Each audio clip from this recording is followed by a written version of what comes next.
Selamat malam, perkenalkan nama saya Benami Domitian Adsalom Teba Ginting dengan NIM 240906098 dari Fakultas Fisip, Prodi Ilmu Politik dan dengan dosen pengampu saya yaitu Dr. Faisal SIP MSI Politik Hukum di Indonesia. Saya akan membawakan tema itu seperti dengan tema kelompok saya sebelumnya, Politik Hukum di Indonesia.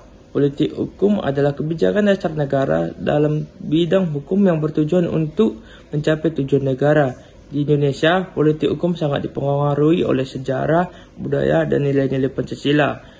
Karakteristik politik hukum di Indonesia. Yang pertama itu pluralisme hukum.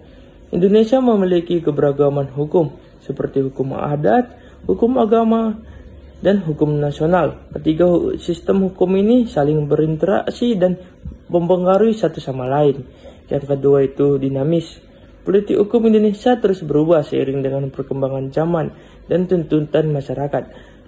Kita ambil contohnya itu dari reformasi tahun 1998. Itu membawa perubahan besar pada sistem hukum di Indonesia.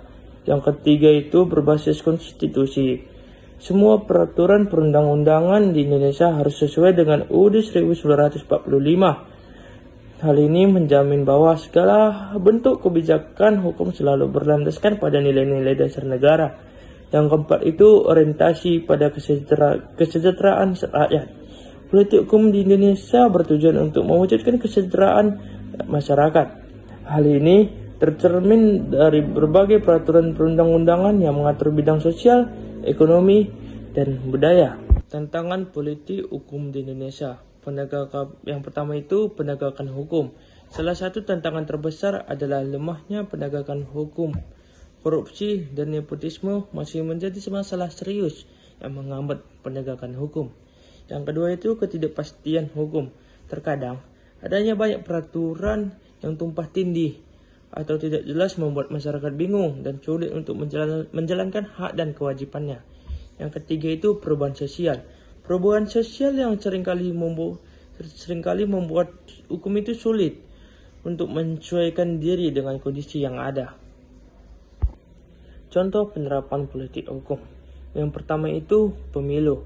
Proses pemilihan umum adalah contoh nyata interaksi politik dan hukum. Hukum mengatur seluruh tahapan pemilu, mulai dari pendaftaran partai hingga penetapan hasil. Yang kedua itu peraturan perundang-undangan. Setiap kebijakan pemerintah, baik di tingkat pusat maupun di daerah, itu harus memiliki dasar hukum yang kuat. Ini menunjukkan bagaimana politik diterjemahkan ke dalam bentuk hukum. Mengapa penting memahami politik hukum? Yang pertama itu sebagai warga negara. Memahami politik hukum itu penting untuk bisa berpartisipasi aktif dalam kehidupan berbangsa dan bernegara. Yang kedua itu untuk menjaga hak kita. Dengan memahami hukum, kita bisa melindungi hak-hak kita dan menuntut keadilan. Yang ketiga itu mengembangkan kritis. Memahami hubungan antara politik dan hukum membantu kita berpikir kritis tentang berbagai isu sosial dan isu politik.